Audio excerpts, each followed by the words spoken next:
కాంగ్రెస్ ప్రభుత్వం తీరుపై BRS working president KTR fire అయ్యారు. 420 హామీలు ఇచ్చిన సర్కార్ అవి నెరవేర్చేదాకా వదిలిపెట్టబోమని వార్నింగ్ ఇచ్చారు. డీలిమిటేషన్ పేరుతో బీజేపీ కుట్రలు చేస్తోందని కేటీఆర్ అన్నారు.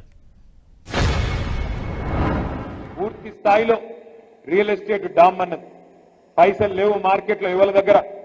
వీళ్ళు ఇండ్లు కట్టుడు కాదు కూలగొట్టుడే ఉన్నది. హైదరాబాద్ లో ఒక్క ఇల్లు మంజూరు చేయలే కొత్తది, కానీ కొన్ని వేల ఇండ్లు బుల్డోజర్లు పెట్టి కూలగొడతా ఉన్నాడు రేవంత్ రెడ్డి. చూస్తా ఉన్నారు మీరు. ఒకరోజు అమీన్పూర్ లో, ఇంకొక రోజు కుకట్పల్లిలో, ఇంకొక రోజు ఇక్కడ సాయి ప్రియ లేఅవుట్ లో, ఫిర్జాదిగూడలో ఎక్కడో దగ్గర బుల్డోజర్ పెట్టుడు, గరీబోళ్ళ ఇండ్లు కూలగొట్టుడు తప్ప ఒక్క మంచి పనన్నా చేసిండా? దయచేసి ఆలోచన చేయండి. పొద్దున కూడా ఎండాకాలంలో కరెంట్ ఉండదు, తెల్లారి 3టికే ఫ్యాన్ బంద్ అవుతుంది, బయటికి పోదామంటే దోమలు.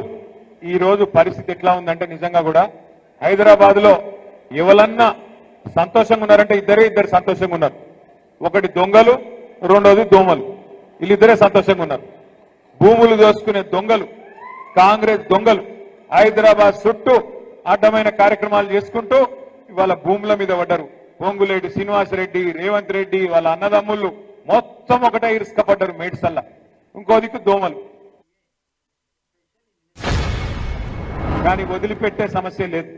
వాళ్ళు ఇచ్చిన 420 హామీలు అమలయ్యేదాకా, వాళ్ళ 420 పార్టీని గద్దె దించేదాకా వదిలిపెట్టకుండా కొట్లాడదామనే మాట గట్టిగా మీ అందరికీ నేను మళ్ళొక్కసారి విజ్ఞప్తి చేస్తా ఉన్నా.